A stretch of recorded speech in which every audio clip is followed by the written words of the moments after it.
ભાભર પોલીસની મોટી કાર્યવાહી સામે આવી છે। સરહદી વિસ્તારના ભાભરમાં સ્પેશિયલ ઓપરેશન ગ્રુપ એટલે કે સ્પેશિયલ ઓપરેશન ગ્રુપની ટીમે એક મોટા જુગારના અડ્ડા પર દરોડો પાડ્યો છે। સ્પેશિયલ ઓપરેશન ગ્રુપની આ સફળ રેડમાં કુલ 14 જુગારીઓને રંગે હાથ ઝડપી લેવામાં આવ્યા છે। પોલીસે સ્થળ પરથી લાખો રૂપિયાનો મુદ્દામાલ પણ કબજે કર્યો છે। સરહદી કચ્છ ભુજ રેન્જ અને વાવ-થરાદ જિલ્લા પોલીસ અધિક્ષકની સૂચનાના આધારે આ કાર્યવાહી કરવામાં આવી હતી।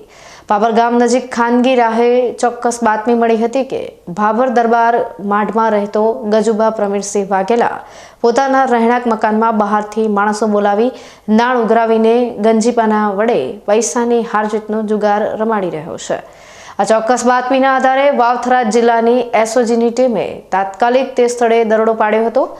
પોલીસે જુગારધામ પર ત્રાટકીને જુગાર રમી રહેલા 14 ઈસમોને દબોચી લીધા હતા।